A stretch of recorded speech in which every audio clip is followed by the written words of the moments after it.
bukan cuma sekedar perayaan Natal, tetapi kami percaya bahwa ini adalah momennya Tuhan untuk berbicara, katakan apa yang Kau mau dalam kehidupan kami Tuhan. Tahun-tahun depan kami tahu banyak tantangan, banyak persoalan, tapi kami percaya bahwa berkali-kali kalau Tuhan sudah pernah tolong kami, maka masalah yang ini pun Tuhan pasti akan tolong lagi. Tuhan tidak pernah terlambat, tidak pernah terlalu cepat, tetapi adalah Tuhan yang punya masa dan waktu dan momentum untuk menolong anakmu tepat pada waktunya. Terima kasih Tuhan, terima kasih di dalam nama Tuhan Yesus kami percaya, katakan amin. Silakan duduk Bapak Ibu sekalian. Ya, shalom. Saya bertanya kepada Tuhan, ini khotbahnya apa? Karena Natal ini beberapa gereja sama, dan ternyata tempat ini juga sama. Bukan berarti saya malas cari bahan khotbah. Kenapa? Karena bulan Oktober, November saya diperintah Tuhan untuk diam dan tidak kemana-mana. Jadi bulan yang lalu. Jadi saya tidak khotbah, dan beberapa jadwal khotbah yang ada 20 gereja saya cancel semua. Karena Tuhan bicara tidak boleh kemana-mana. Belajar diam, dengar Tuhan. Dan itu saya lakukan Oktober November, dan saya belajar untuk mendengar. Jadi pengkhotbah yang baik, kalau ada di antara saudara di tempat ini, saya percaya banyak pengkhotbah. Pengkhotbah yang baik itu bukan yang ngomongnya baik, bukan yang khotbahnya bagus, tidak, tapi mendengar Tuhan yang bagus. Amin. Kalau Anda tidak mendengar Tuhan, apa yang Anda khotbahkan? Lebih baik Anda ngomong yang Tuhan ngomong daripada Anda ngomong sendiri, betul tidak? Karena perkataan firman yang engkau dengar dari Tuhan itu yang mengubahkan hidup saudara. Percaya, katakan amin. Dan tadi sejak pagi ya saya mulai bergumul ya, sebelum berangkat ke sini saya di toko, karena saya punya toko. Ketika di toko saya terus terang, lagu terakhir ini saya terkejut. Ini muncul terus berkali-kali, Kau menolong. Saya mikir, Tuhan kalau nyanyi itu nanti musiknya apa bisa, ini kan di hutan gitu ya. Ternyata pinter-pinter ya musiknya. Tepuk tangan dulu ya. Ternyata sudah modern ya, sejak ada YouTube ya. Saya pikir wah lagunya mana ya haleluya 12 kali ya.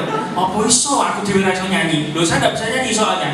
Pada waktu Tuhan itu perdengarkan di telinga saya lagu ini, saya mikir, saya masuk ngomong sama Pak Bas, tapi yo piye gitu ya, terus nggak usah ngomong dah. Ternyata saya kaget, WL-nya nyanyinya lagu firman ini. Padahal kita tidak pernah janjian. Saya percaya itu dari Tuhan. Amin. Nah, Bapak sekalian, oke. Perkenalkan, saya Musa, saya dari Caruban. Ini bersama dengan beberapa tim dan juga dari Pak Musa juga sama. Dan kita datang melayani tempat ini, dan saya diberkati dengan lagu Pak Yusuf tadi ya, Kecantol Gusti ya, karena memang bagaimanapun saudara dan saya pasti dihasilkan oleh penginjil-penginjil yang mau ke desa-desa. Saya pun juga begitu. Saya ingat dulu pendeta-pendeta dulu itu kemana-mana naik sepeda ontel, besok jemaat, doakan jemaat, betul tidak? Tapi sekarang kalau saudara lihat di kota besar, pendeta ini numpak Mercy, ya noleh gulune tengengen, ya. Susah gitu. Tapi bersyukurlah saudara di tempat ini berarti masih murni Kristennya. Amin. Dan saya percaya bahwa setiap kita hari ini di tempat ini ada satu pesan yang Tuhan sampaikan kepada saudara yang mendengarkan firman Tuhan hari ini. Ketika saya melihat judulnya, saya dikasih sama Pak Bas atau Pak Dodi sih? Sama. Basuki Dodi gitu ya. Sudah Pak Bas, saya senangnya Pak Bas gitu. Ada kata membangun, dan tahun ini saya percaya apa yang hancur dalam hidup saya akan dibangun kembali oleh Tuhan. Saya percaya reruntuhan itu akan dibangun oleh Tuhan. Mungkin hari ini kau merasa bahwa tahun yang lalu hidupmu hancur, ekonomimu hancur, rumah tanggamu hancur, bahkan masa depanmu yang kau impikan ternyata tidak pernah kau raih sampai hari ini. Tapi saya memberitahu tahun depan apa yang hilang akan dikembalikan Tuhan 2 kali lipat. Apa yang hancur pasti akan dibangun kembali oleh Tuhan. Amin. Dan saya percaya bahwa Tuhan itu punya hobi satu, memulihkan umatnya. Jadi kalau hari ini saudara remuk-remukan tidak apa-apa. Selama saudara ikut Tuhan, percayalah Tuhan itu punya satu hobi yang tidak dimiliki oleh Tuhan yang lain. Tuhan yang lain itu sukanya disembah, kecuali orang Kristen. Tuhannya orang Kristen yaitu Yesus itu meremukkan dirinya supaya saudara dibangun. Yang percaya katakan amin. Dia rela mati. Jadi Natal ini sebetulnya tidak penting-penting amat Pak Bas. Kenapa? Karena Yesus lahir masih sebuah bayi istilahnya. Jadi bayi Yang penting bukan kelahirannya, kematiannya. Ketika dia mati, disitulah kemenangan kita. Yang percaya katakan amin. Oke, Bapak Ibu sekalian, saya akan cerita sedikit. Suatu ketika ada seorang reporter televisi internasional yang dia mewawancara beberapa orang. Judul kita hari ini adalah dipulihkan dari kehancuran. Dipulihkan apa? Dari kehancuran. Saya merasa bahwa beberapa dari saudara merasa bahwa ada yang sering komplain kepada Tuhan, hari-hari ini hidupku kok biasa-biasa sih Pak?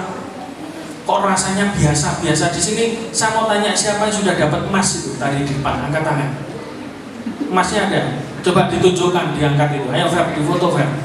Ayo, emasnya mana? Emasnya yang putih tadi loh, bukan. Kalau bulat itu gantungan kunci ya. Oh keliru. Ya, emasnya itu yang putih tuh. Itu belakangnya juga ada sertifikat barcode-nya. Itu emas asli loh ya. Bukan mas-masan, bukan mas Musa loh ya. Ayo ditunjukkan semua. Ayo diangkat semua yang sudah dapat. Oh Pak Bas belum ya? Pak Yusuf belum. Nah, dan diturunkan. Saudara, kalau saudara ngerti beratnya itu adalah 0,001 gram ya. Kalau saudara cek ya, beratnya biji sesawi yang ada di Alkitab itu beratnya itu 0,014 gram, hampir mirip dengan emas yang saudara terima. Jadi emas itu nanti Bapak Ibu sekalian jangan dijual, disimpan. Wong Kristen ini mentalnya diberkati wis mikir ngedol, ya toh. Sugih urung wis adol-adol sik, ya toh. Ya enggak boleh. Kalau berkat itu disimpan. Itu mana itu bening itu. Amin. Saya terkejut beberapa waktu lalu ketika saya diundang di Betani Kediri, kota. Saya bagikan, diperintah Tuhan untuk bagikan emas. Kenapa? Kalau kamu bagi duit itu nilainya naik turun. Tapi kalau emas mesti naik terus. Kenapa? Firman Tuhan ngomong emas dan perak kepunyaanku. Dan itu yang saya bagikan kemana-mana. Saya bagi emas beberapa waktu lalu. Saya mikir apa ada efeknya sih Tuhan. Tapi saya percaya kalau Tuhan suruh mesti ada efeknya. Ketika saya khotbah di Betani Kediri beberapa waktu lalu, tahun lalu, saya bagikan emas. Lalu setelah selesai saya diajak makan oleh pendetanya. Lalu pendeta ini ngajak satu jemaat. Ternyata jemaatnya remuk ya, bisnis utangnya ratusan juta tidak bisa bayar. Bahkan dia hari itu menawarkan mobilnya untuk saya suruh beli. Saking nggak punya duitnya, sudah habis-habisan utangnya banyak. Wah ditagih sana sini. Saya mikir, aduh Tuhan, saya tadi habis khotbah terobosan keuangan bagi emas. Mosok tante ini nggak dengerin sih gitu ya. Kadang kan gitu ya, jemaat itu pengen itu ngomong sama pendetanya langsung gitu. Kalau denger khotbah itu malah dipikir nggak penting, padahal itu yang penting. Tapi akhirnya saya bilang, sudah gini aja tante, sudah nanti Tuhan pasti tolong lah. Saya mikir gitu. Emasnya disimpan toh? Iya, disimpan aja. Sudah disimpan aja. Nanti mana? Kenapa? Itu benih loh. Simpan, jangan dijual, jangan dibuang. Dan kemarin beberapa waktu lalu saya diundang lagi khotbah di tempat yang sama. Dan tante itu datang. Tiba-tiba menghampiri saya kaget. Wajahnya tuh dulu kayak kates ya toh. Sekarang wis koyo jeruk ya, jeruk purut ya, keperes misalnya toh. Tiba-tiba dia datang dengan sumringah bilang, "Kok bener emasku mana? Kok mana piye ceritanya?" Ceritanya bagaimana? Ceritanya dia punya saudara meninggal. Lalu sebelum meninggal dia kasihkan 2 emas batangan. Dan hari itu dia bilang, "Utang saya dari yang kecil sampai yang besar lunas." Tepuk tangan. Ini kan janda, mujizat janda di Alkitab itu toh, ya toh. Minyak 1 buli ya toh, bisa memenuhi tempayan yang disediakan bencana, disediakan utangnya lunas, dia hidup dari lebihnya. Bahkan masih ada bonusnya katanya. Apa? Tante saya itu mewarisi saya 2 giwang dari berlian. Wih, saya mikir, aku yo pengen ngalami, aku sih bagi kok belum ngalami ya. Gitu. Kadang gitu loh Pak ya. Kita yang bagi yang ngalami orang lain loh kan enak tuh. Tapi ya enggak apa-apa, berkatnya dewe. Kenapa? Ketika Oktober, November saya diem di kaki Tuhan, ternyata betul ada maksud Tuhan. November saya terima berkat yang besar. 2019 November saya ditipu pembelian rumah 1,5 miliar, duit saya hilang. Duitnya hilang, rumahnya hilang, bayang no. Wong sing ngapusi kleres-kleres, jawabannya insya Allah. Coba di kursi gitu. Saya pegel. Hari itu kan 2019 saya ingat peristiwa apa? Covid. Duit tanggal 2020 parah-parahin. Ditagih terus alasannya ya nanti Pak loh. Dan duitnya kan banyak loh. duitnya masih ada, betul nggak? Ternyata dia mafia. Sampai akhirnya Oktober, November Tuhan suruh saya berdiam diri. Ternyata November itu saya kaget. Tepat November 2025, saya diberkati ruko nilainya double dari duit saya hilang. Tepuk tangan buat saya. Jadi masuk tahun itu kan bicara yang hilang akan kembali double. Apapun itu, kebahagiaan saudara hilang, rumah tangga hilang, pekerjaan hilang, duit hilang, sudah apapun yang hilang, percayalah Tuhan akan kembalikan dan bisa pulihkan. Amin. Oke, saya akan cerita sedikit. Suatu ketika ada reporter televisi yang mewawancara beberapa orang yang mereka mengalami kesialan hari itu. Hidup mereka sial. Kenapa? Karena mereka terlambat pergi ke kantor dengan berbagai alasan. Yang pertama, orang pertama diwawancara, kenapa Anda terlambat di kantor? Aku terlambat hari itu, kenapa? Karena macet, kena macet. Jalanan di kota di Amerika itu macet. Jadi saya tidak bisa, akhirnya saya terlambat ke kantor. Lalu dia mewawancara orang kedua juga, kenapa kau terlambat? Ya karena banyak bocor, kendaraanku banyak bocor, aku terlambat ke kantor. Ini masalah semua. Lalu reporter ini mewawancara orang yang berikutnya juga, ditanya, kenapa hari itu kau terlambat? Dia berkata apa? Karena anakku rewel, nangis terus, tidak mau ditinggal. Akhirnya membuat aku terlambat ke kantor. Lalu dia wawancara orang keempat juga, jawabannya sama. Kenapa kau terlambat ke kantor? Karena jam wakerku mati hari itu, baterainya habis. Jadi aku terlambat ke kantor. Dia wawancara lagi. Kenapa Anda terlambat ke kantor hari itu? Karena saya berantem dengan istri. Pagi-pagi berantem dengan istri, gegeran dengan istri. Lalu yang terakhir dia tanya, kenapa Anda hari itu terlambat ke kantor? Jawabannya apa? Karena pada waktu aku cepet-cepet mandi, kepleset, jatuh dan aku terluka dan aku tidak bisa ke kantor. Kakiku sakit. Ini semua orang yang punya masalah. Yang percaya katakan amin. Saudara percaya tidak bahwa kita itu hidup, kalau tanda orang hidup adalah saudara punya masalah? Yang percaya katakan amin. Selama saudara bermasalah itu tandanya Anda masih hidup. Dan orang-orang yang diwawancara reporter televisi Amerika ini adalah orang-orang yang hari itu mereka bermasalah. Semua punya masalah masing-masing, semua punya masalah yang berbeda-beda yang membuat mereka terlambat ke kantor. Tetapi saya mau beritahu buat saudara, orang-orang yang hari itu mengalami kesialan, kejatuhan, mengalami masalah yang membuat mereka terlambat ke kantor, itu sebetulnya adalah orang-orang yang selamat dari tragedi gedung WTC yang ditabrak teroris. Andai kata mereka hari itu datang ke kantor tepat waktu, Tuhan tidak munculkan masalah dalam hidup mereka, pasti mereka akan menjadi salah satu dari 3.000 orang di dalam 2 kantor gedung kembar yang ditabrak pesawat oleh teroris dan hancur di situ, terkubur di situ. Amin.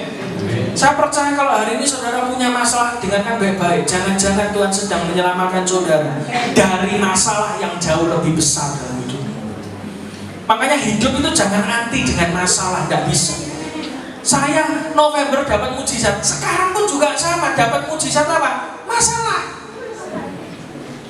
Kita itu hidup kayak teh celup itu. Keluar masuk, ya dikum banyu panas, dientas maneh, dikum maneh. Tapi selama saudara punya masalah, di situ sebetulnya nilai asli saudara akan muncul. Tuhan itu akan memunculkan yang terbaik dalam hidup saudara ketika saudara punya masalah. Jangan pernah anti dengan masalah, karena kadang dalam hidup saudara dan saya, orang yang bermasalah adalah orang yang akan menerima pertolongan Tuhan. Mujizat itu apa sih? Mujizat itu adalah jawaban Tuhan ketika saudara punya masalah. Orang berdoa supaya dia menerima mujizat kesembuhan. Bagaimana Anda menerima mujizat kesembuhan kalau Anda tidak sakit kanker? Betul nggak? Lo sakit dulu no, kanker dulu no, terima mujizat sembuh. Nah, kesaksian. Betul nggak? Bagaimana saudara mengalami mujizat kelimpahan kalau Anda tidak mengalami masalah kekurangan dalam hidup saudara? Kekurangan dulu, ngepres dulu kayak tante tadi. Sampai utang ditagih terus ke rumah, itu kan tidak enak. Di sini ada yang ditagih Bang Didil. Tadi saya berangkat ke sini Pak, lewat itu ada warung diparani Bang Didil loro gitu. Waduh, lagi baku cocok banget. Iya, saya tuh kalau sudah sampai sekarang dia ngurusi jemaat yang kena Bang Didil, orang konseling. Saya ini kalau ngerti ya, ada orang cowok atau cewek pakai tas ransel, sepeda motor gede, ini mesti nagih warung. Di warung pun kalau Ransel ya atau sepeda motor gede kayak Mega Pro atau apa, oh ini mesti Bang Titil bener dari koperasi ya toh. Tadi saya lewat itu loh, wah ini warungnya ditagih guyu kabeh sak mobil, kok ngerti ya ambune. Delok modelin nagih wis ngetokne ransel, ngetokne buku catatan, iki mesti nagih, enggak mungkin enggak harian itu ya toh. Ada enggak saudara yang punya utang harian angkat tangan? Puji Tuhan enggak ada yang ngaku ya. Aja ngaku isin. Nah, Bapak Ibu sekalian semua punya masalah loh hari-hari ini, betul enggak? Loh, Anda pengen ngalami kelimpahan, enggak? Anda ngalami kekurangan dulu. Janda Sarfat ngalami kekurangan, ya toh? Betul enggak? Semua orang mengalami masalah. Saudara ingin mujizat dibangkitkan dari kematian, mati dhisik kayak Lazarus nek mau. Takutnya sudah kadung mati enggak bangkit Pak. Lah itu pikiran dhewe itu. Tapi kan kadang kita begitu loh, kita mengharapkan mujizat-mujizat tapi kita enggak ngerti orang yang ngalami mujizat pasti ngalami persoalan dulu. Saya dipertemukan dengan orang loh, ini nanti mau tak undang khotbah di Caruban, kayaknya nanti bulan Maret. Ada seorang perempuan dokter di Surabaya, dia pengkhotbah juga. Ini saya lagi nego waktunya sama dia. Saya terkejut kenapa Bapak Ibu sekalian. Dia itu ternyata penderita kanker, rambutnya itu sudah palsu. Tuh, cik, kanker iya. Saya tanya, saudara tahu kankernya ada berapa? Salah. Punya 7 kanker. Masih hidup sampai sekarang, masih khotbah, dia ngajar, dia dosen juga. Dia bahkan sekarang hari ini lagi bimbingan 10 mahasiswa gelar doktoral. Ini sudah S3. Saya pikir waduh, sampai terakhir dia bilang ini ada kanker yang sudah menjalar ke tulang. Jadi dia itu tidak boleh kepleset atau jatuh. Kenapa? Tulangnya mesti patah. Perempuan. Saudara hari ini mungkin punya masalah apa dalam hidup saudara? Ditagih bank harian, bank titil, ya toh, terus mumet, budrek, terus ndang mlayu ning baon, delik, ya toh, misalnya, ya toh. Itu kan di TikTok itu kan banyak toh, delik ning tawon, delik ning baon, delik ning ndi, ya toh, banyak loh kayak begitu. Bayangkan. Itu masalah yang tidak membawa saudara pada kematian loh. Ini hamba Tuhan ini punya masalah 7 kanker yang sampai hari ini kemo puluhan kali tidak sembuh. Tapi dia tetap semangat melayani Tuhan. Saya sampai pikir kok bisa ya orang kayak begitu ya. Ini sudah nyawanya di ujung tanduk, dia mati sewaktu-waktu pasti bisa. Anaknya masih kecil-kecil. Kita kan mikir, oh nek wis tuwek ndang mati ya ora apa-apa duwe putu ya. Ini masih anaknya kecil-kecil loh, bayangkan. Sudah punya masalah yang seperti itu, tapi sampai hari ini dia melayani Tuhan khotbah kemana-mana. Wih, saya mikir, saya jadi malu. Kenapa? Kita itu kan orang bisnis masalah apa sih? Tagihan kan? Tagihan, oh tagihan asal barang payu kan bisa bayar, betul nggak? Tapi orang yang dia ngalamin kayak begitu, saya mikir Tuhan hari-hari aku dipertemukan dengan orang-orang yang kayak begitu.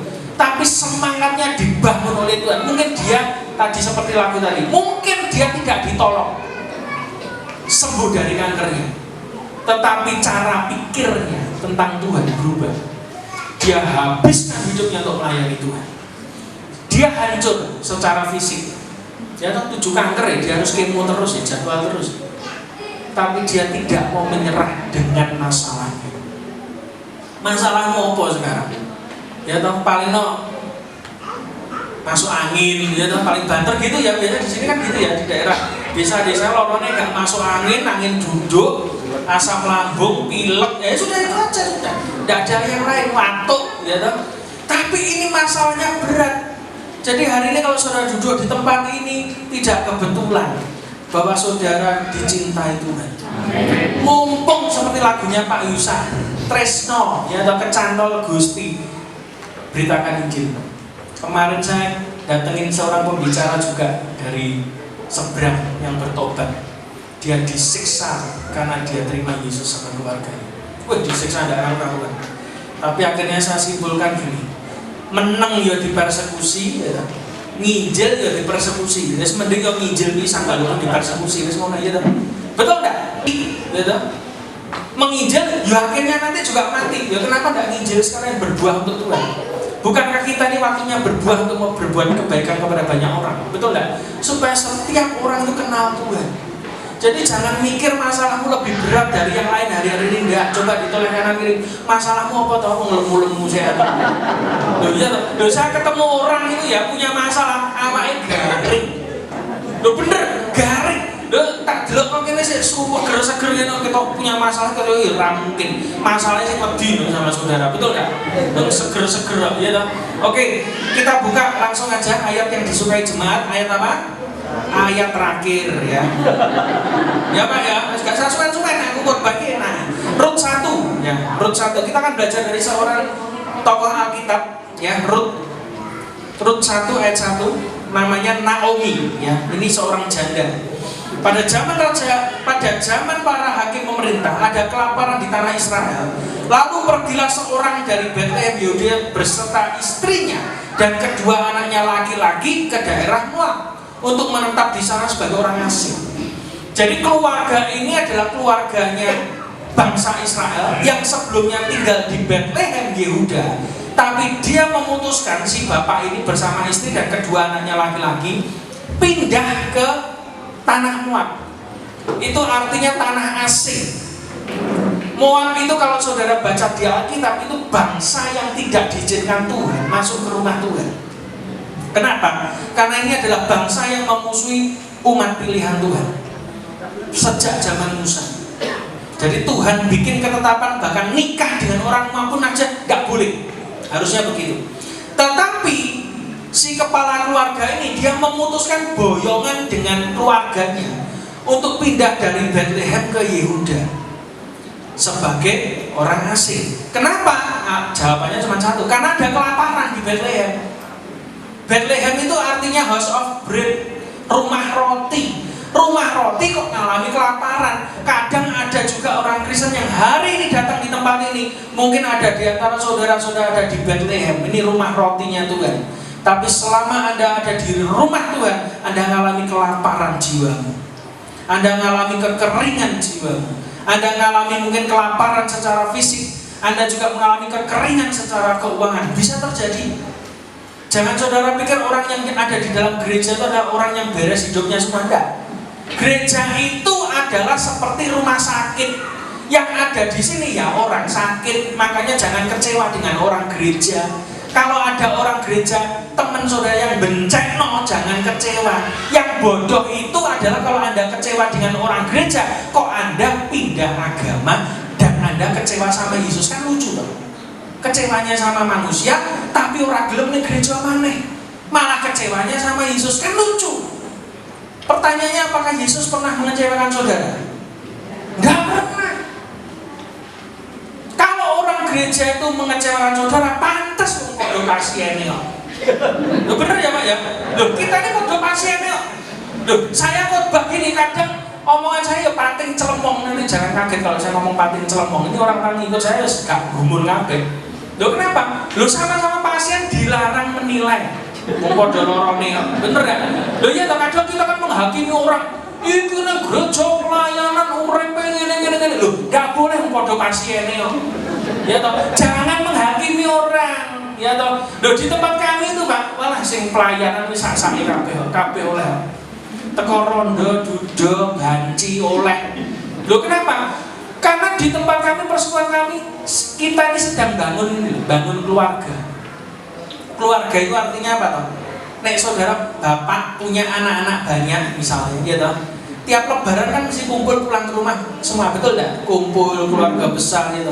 Pertanyaannya, nek ono anak ndablek iki tetep oleh mlebu omah apa ora? Oleh. Kenapa di gereja enggak boleh?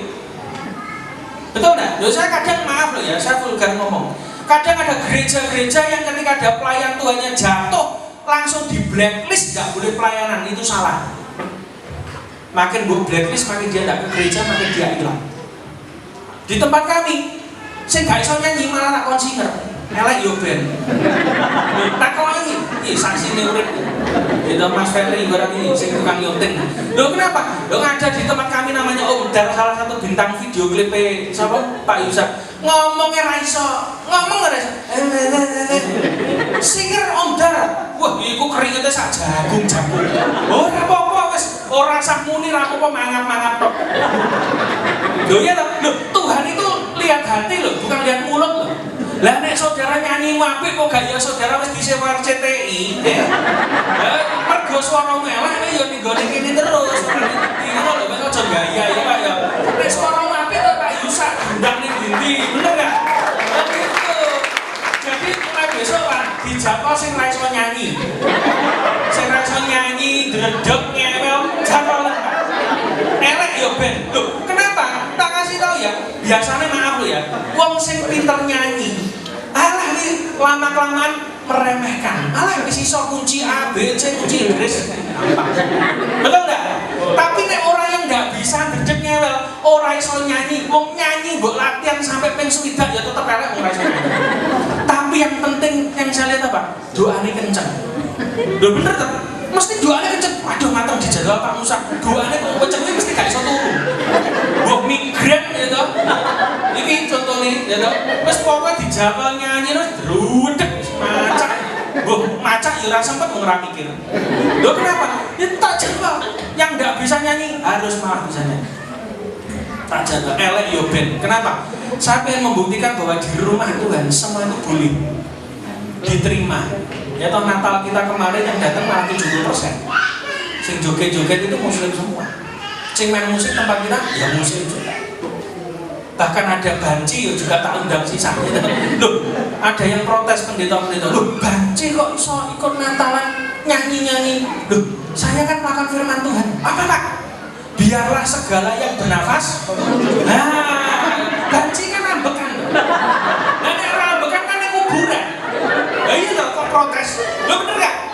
Lho kucing yang memuji Tuhan rapopo. Ya toh. Lho kledhe lho dike ngomong karo Tuhan iso. Lah kenapa banci tidak boleh? Sing penting syaratnya apa? Ambekan. Ngono lho Pak Bas, ngerti ya?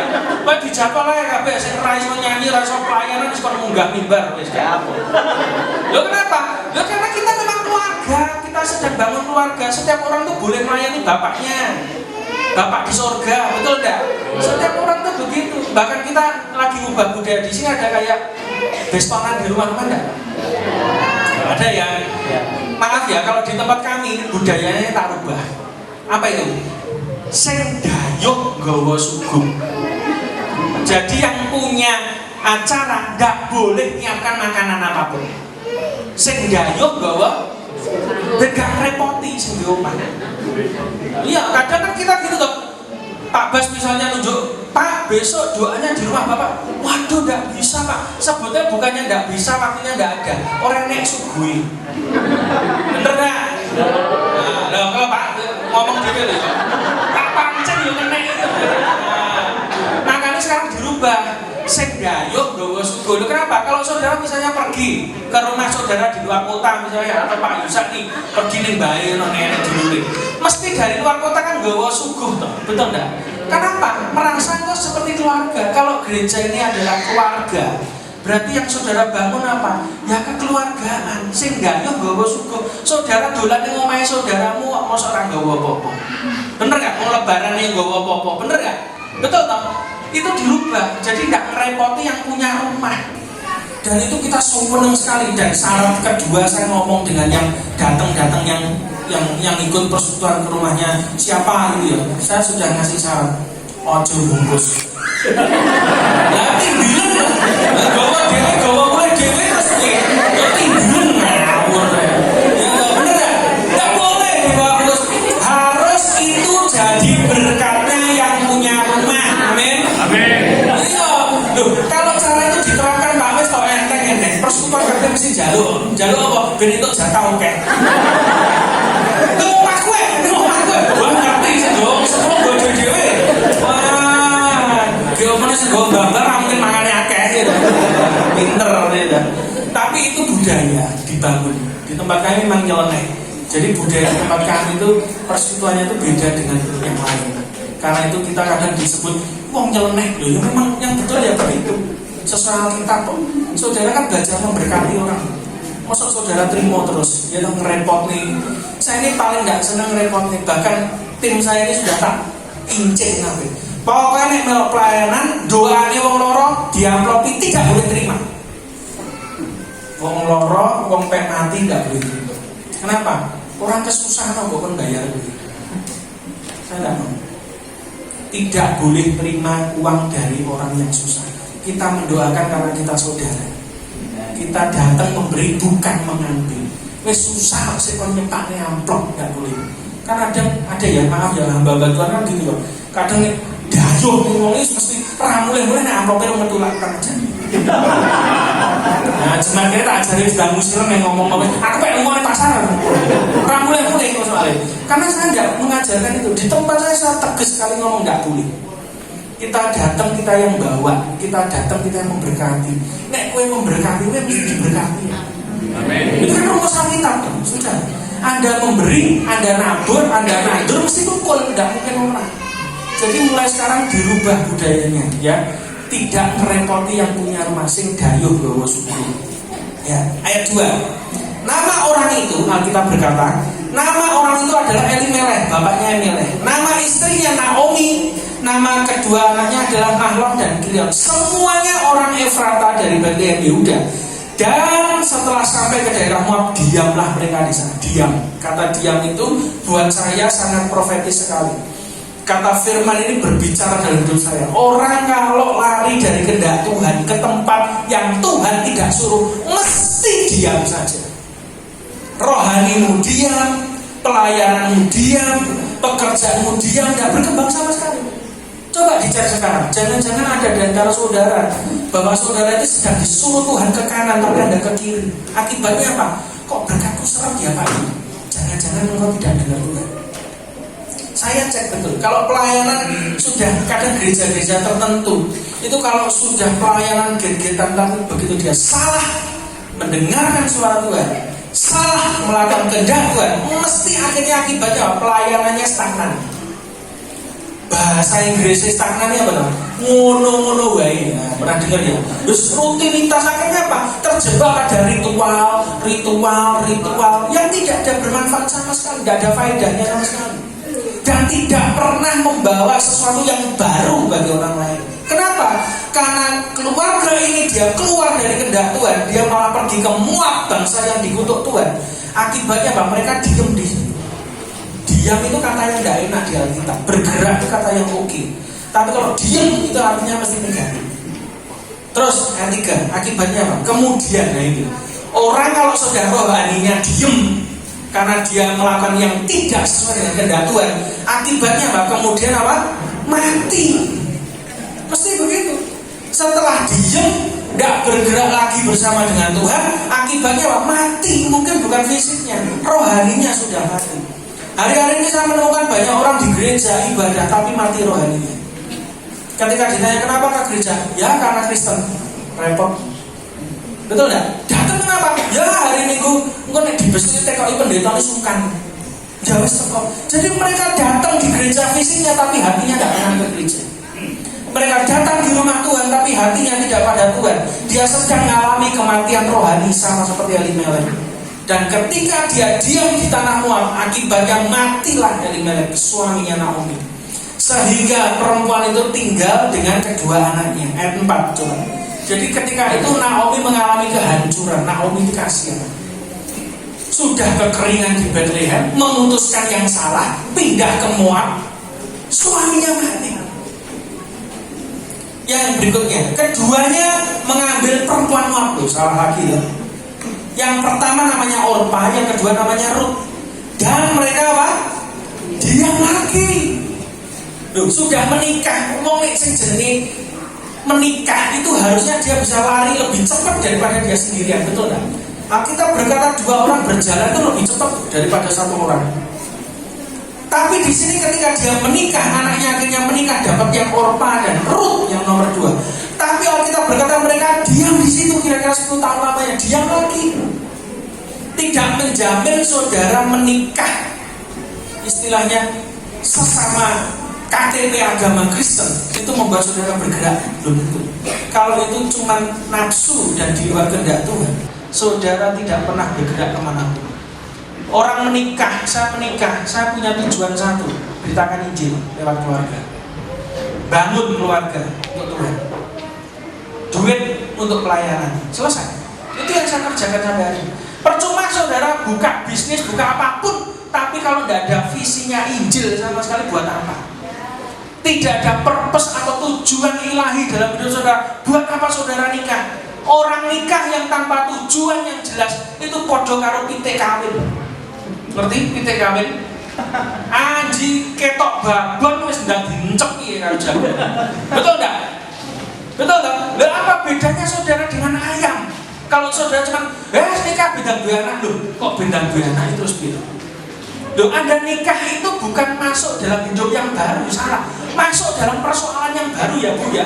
Bener ya? Masalahnya tambah akeh. Kenapa? Dulu masalahnya Anda toh.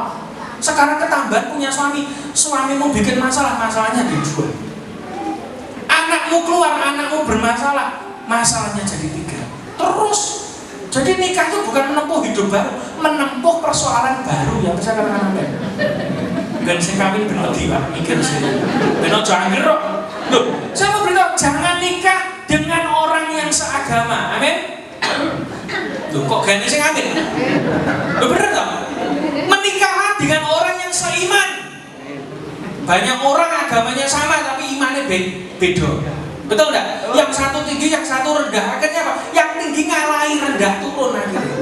Betul enggak? Cari jodoh itu yang imannya levelnya sama. Sesama cinta Tuhan, sesama melayani Tuhan, gas.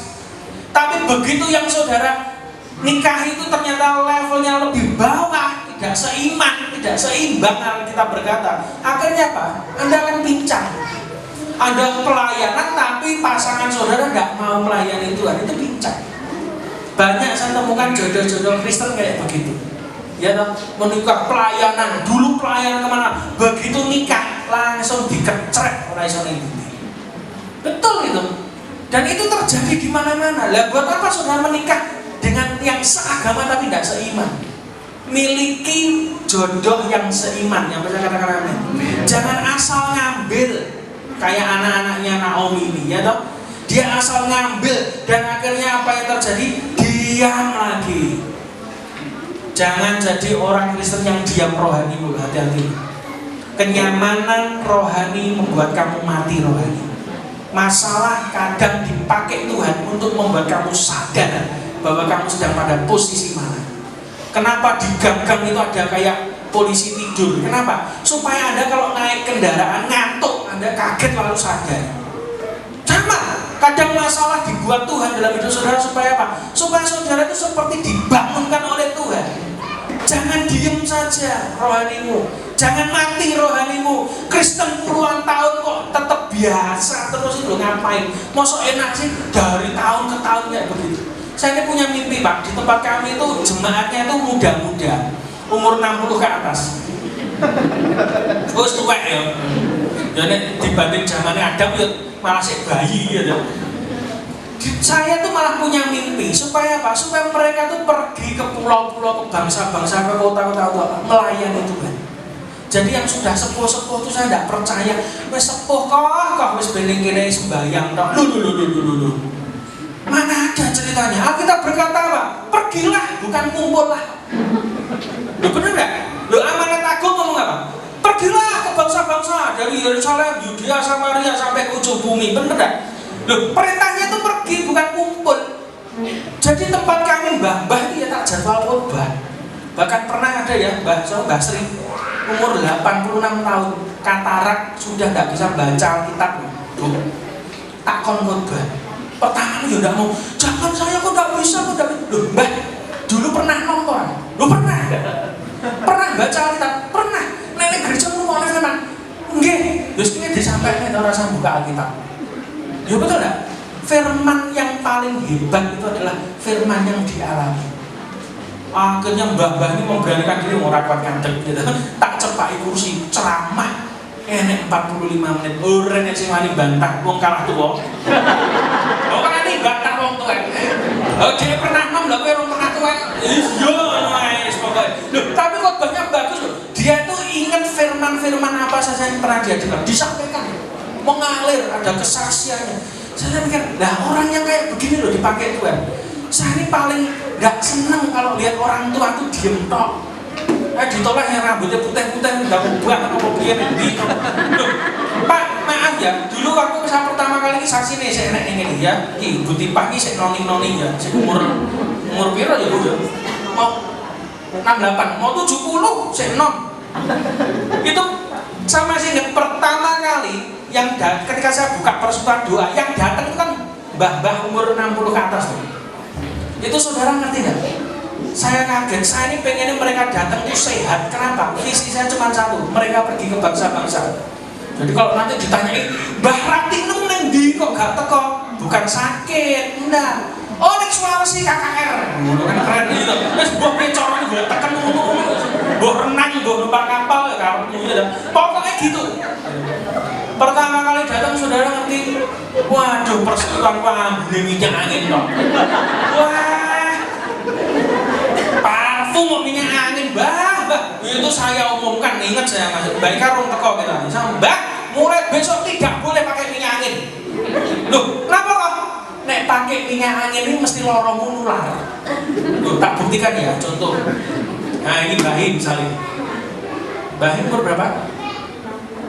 Loh, luwih 6. Butipa 68. Nah, oh disemir ya soalnya ya. Asli ya, ini semen Bu, ngarepmu Bu ya. Kok di tempat kita tidak boleh ada putih, kejurang terus ya. Nah, misalnya ibu ini ya toh, coba aja di tas nanti. Ibu ini bawa minyak kapak, nanti minyak kapak. Minyak kapak, oles Bu. Masuk angin toh, dioles nih. Sebelahnya mesti jalur. Awak kok yo rada kena lho. Lho teko ra apa-apa.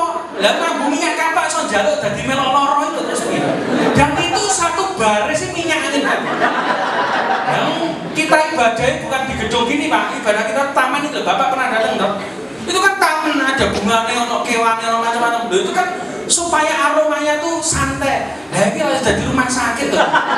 Antri BPJS ya minyak angin kabeh, minyak kapak, fresh care, balsem. Sejak itu saya larang tidak boleh. Harus pakai parfum. Puji Tuhan, orangnya sing nggowo. Ya itu selesai. Tuh. Terus yang berikutnya waktu Covid, ada yang meninggal enggak? Puji Tuhan. Di tempat saya juga ada. Di tempat saya gereja-gereja harus pakai masker, betul? Masker ya. Di sini pakai ya Pak ya. Di tempat kami sudah tak umumkan, saya ditelepon sama Kapolsek. Kok nek sembahyang jaga jarak sama kasih masker ya? Ya. Tak bagi masker gini sih gawe mbah-mbah tuh.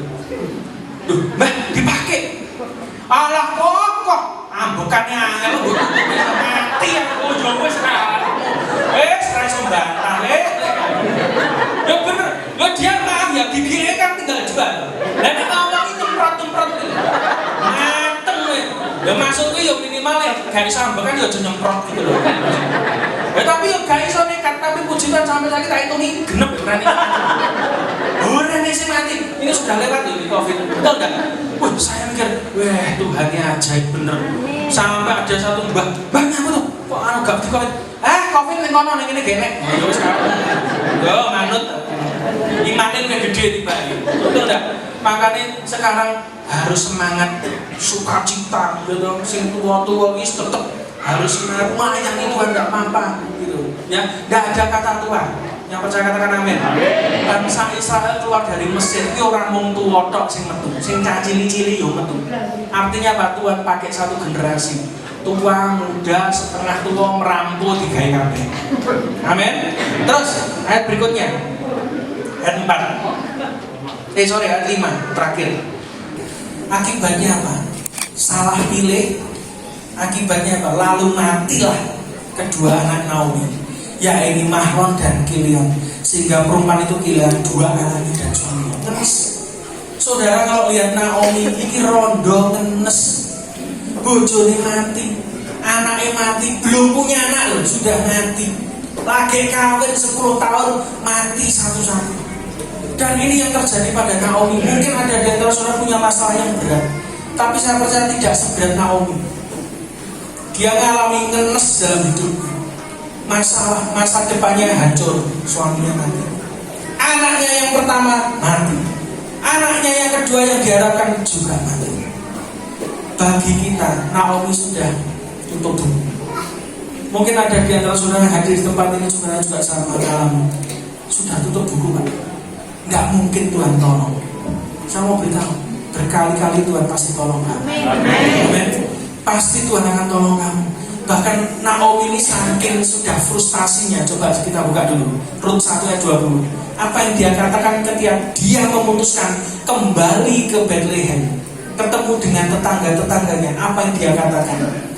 Alkitab berkata, tetapi Naomi berkata kepada mereka, tetangga-tetangganya, janganlah sebutkan aku apa? Naomi, sebutkan aku Mara. Mara itu artinya pahit. Sebab Tuhan yang Maha Kuasa telah melakukan banyak yang pahit.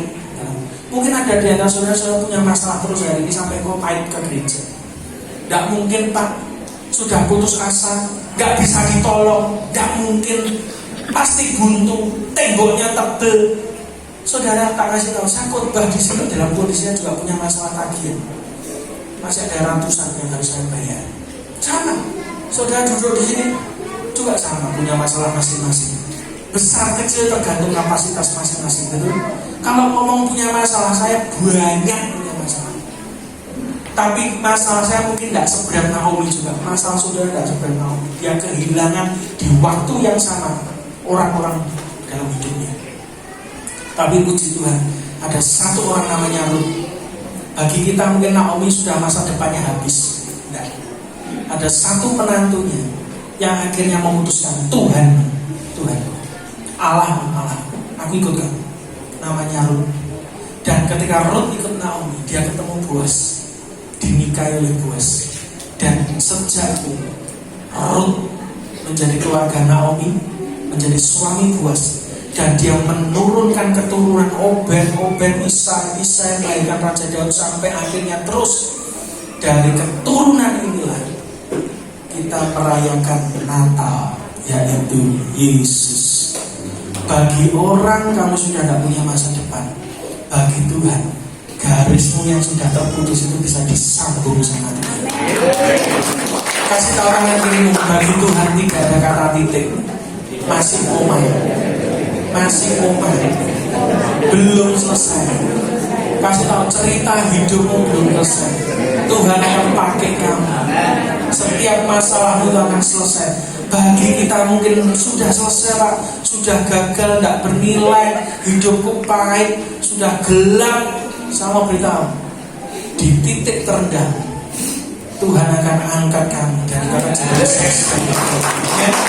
Tidak ada lagi kesedihan, semuanya sukacita. Dan terakhir pesan Natal buat saudara dan saya. Kalau saudara perhatikan, Yesus itu lahir di kandang domba, betul? Ini pesan yang Tuhan kasih ketika saya masuk Desember beberapa tahun lalu. Saya disuruh Tuhan merenungkan tentang Natal. Bayi Yesus lahir ditaruh di mana? Di palungan. Palungan itu apa? Tempat makan domba. Saya mau beritahu, di sini kalau engkau merasa bahwa kekurangan keuangan, kebutuhanmu kurang, semua belum tercukupi, tak beritahu, Natal ini beda. Saudara pulang dari tempat ini, renungkan, bicara di depan cermin aja. bayi Yesus saja lahir di palungan. Palungan itu tempat makan domba. Bukankah saudara dan saya dombanya Tuhan? Kalau Yesus lahir di palungan tempat kamu makan, artinya apa? Yesus berkuasa atas apa yang kau makan, minum, pakai, disediakan. Dan tahun ini saya mau berkata kepada saudara, tidak ada lagi kekurangan dalam hidup. Tuhan akan berkati kamu beri semuanya mungkin cukup, tetapi tidak pernah kekurangan. Dan Tuhan tidak pernah terlambat. Dan sampai hari ini pun beberapa waktu lalu saya ingat toko saya sepi, kalau saya minggu belas sekarang hujan terus. Istri saya juga, wah iya besok ke pelayanan. Tiba-tiba Tuhan taruh dalam hati saya, yang melayani Tuhan dipelihara Tuhan. Saya bilang, saya soal pelayanan tokonya laris. Hari ini dia WA sudah masuk 25 juta. Ajaib itu. Tidak pernah dipikir. Padahal 2-3 hari rene saya menggok kan. Takok kasih do tuku akeh. Bener ya, bener dong. Mek tolah-tolah terus metu nek. Tapi hari ini 2 tagihan ditutup. Amin. Dan itu ajaib. Makanya saya Dulu saya pernah ditanya orang, melayani Tuhan itu sampai mbok pakani apa anakmu? Pernah dengar itu ya Pak ya? Melayani Tuhan itu mbok pakani apa? Pakani sego, pakani katul, kan enggak? Saya ingat itu. Waktu itu saya masih ingat, saya pelayanan itu hari satu minggu, sehari minggu saja itu bisa sampai 3-4 tempat di kota berbeda, kadang di provinsi yang berbeda. Saya ada yang negur, pelayanan terus si anakmu saya ngopeni sopo katanya. Tiba-tiba Tuhan ngomong, saya melayani Tuhan, dipelihara Tuhan. Itu saya bilang sama dia, anakku dipelihara Tuhan. Anak kosong. Akhirnya ternyata betul, anak saya lahir sekolah PAUD, ya toh, PAUD sekolah di swasta. Tiba-tiba ada yang telepon istri saya tanya, anakmu sudah sekolah ya? Di mana? Di PAUD ini, di Madiun. Bayarnya berapa tiap bulan? Sekian. Dia bilang apa? Setahun tak bayarnya. Nah aku kan orang bisnis. Nek Pak Bas kan hamba Tuhan, gitu, sering ditabur kayak gitu. Nah aku kan mau kerja. Tapi tiba-tiba Tuhan ngomong, ojo ditolak, diterima. Ya wis tak terima, enak. Jadi anak saya masuk PAUD, uang sekolah 1 tahun dibayari orang. Bener kan? Aku ngomong apa? Aku melayani raja, dapat upah raja. Yang melayani Tuhan, dapat upahnya Tuhan. Nggak usah takut kok melayani Tuhan, kok diejek orang. Alah, pelayanannya apa yang naik fungsinya, tak kasih tahu. Saya membuktikan sampai hari ini. Semua kebutuhan saya, walaupun pernah istilah mepet, tapi tiba-tiba Tuhan bisa tutup. Itu dari PAUD. Lalu naik TK ada yang telepon lagi. Loh kamu TK? Iya. Di mana? Di sini. Bayarnya berapa? Sekian per bulan. Yang tak bayarnya setahun ditutup lagi. Dan itu sampai anak saya sekarang sudah kelas 4 SD. Setiap tahun selalu ada yang bayari nutup selama setahun. Jadi saya tidak bayar apapun untuk anak saya. Saya buktikan, saya pengusaha, bukan pendeta. Melayani Tuhan, dipelihara Tuhan.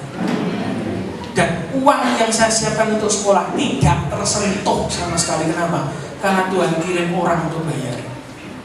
Bahkan suatu ketika pertama kali saya bikin persekutuan doa, saya mikir ini, Tuhan, hasil bisnisku sebagian untuk pembicara. Gaya ini pengusaha kan begitu. Tiba-tiba Tuhan ngomong, duit murah aku. Kaget. Berarti nggak boleh. Terus piye Tuhan?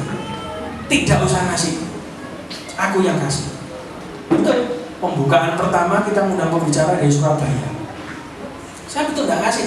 Dan hari itu aneh, toko saya dibuat Tuhan sepi, tidak ada yang beli. Otomatis kan tidak ada uang untuk persembahan kasih. Lalu saya tanya pembicaranya, Pak, minta nomor rekening ya, besok saya transfer. Oh iya. Akhirnya sudah tak tunggu malam, tak WA, nomor rekening tidak dibalas. Sampai besok saya bilang, nomor rekeningnya Pak. Dia bilang apa? Tidak usah ngasih PIN. Bener kata Tuhan, duit murah kan. Dan itu saya masih ingat ketika pertama kali buka persekutuan, sampai 2 tahun berturut-turut.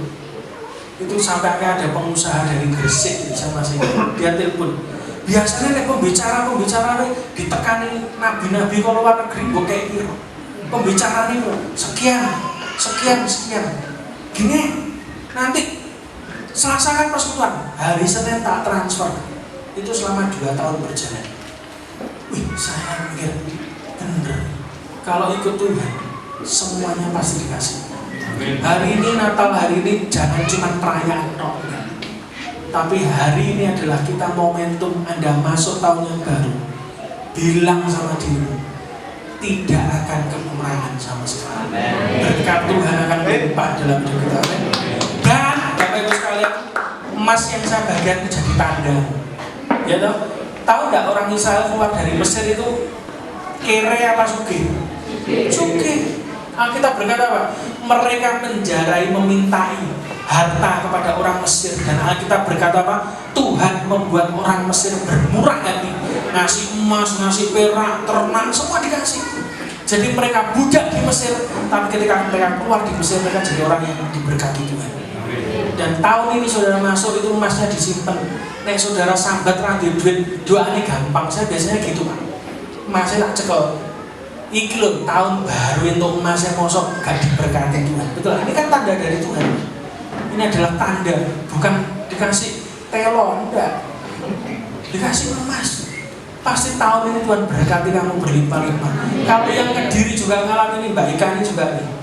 Dia pertama ini gak percaya, disimpan di lemari. Suatu ketika ada temennya TKW datang ke rumah dia. Biasanya kalau TKW dari Hongkong datang ke rumah tuh ngasih oleh-oleh apa sih? Karena keripik, apa nih? Permen. Enggak, tanya sama dia. Dikasih Mas 1 gram. Bisa nggak lu? Ini asli. Dicek di toko Mas asli. Hanya nyimpen itu loh, yang kecil itu benih. Saudara belajar hari ini berdoa di hadapan Tuhan. Kalau engkau kekurangan, sama seperti Hizkia berdoa. Apa itu? Hizkia itu kalau doa di hadapan Tuhan ditantang musuh, surat tantangannya ditaruh di atas, di hadapan Tuhan. Dia berkata, ini musuh. Sama kalau saya berdoa. Kalau tahun ini saya mengalami kesulitan, kekurangan apapun, doa di hadapan Tuhan. Yang kau pegang hari ini jadi tanda di hadapan Tuhan. Tahun ini pasti diberkati. Ada terobosan, ada jalan keluar. Perjalanan itu tempat kita berdoa. Kita angkat refnya saja, berkali-kali kau menolong. Saya percaya saudara hari ini saya tidak akan mendoakan saudara, tapi saya percaya Tuhan sendiri akan menjamah hidup saudara. Bahwa Tuhan sanggup menolong hidup saudara. Sehingga bisa maju ke depan.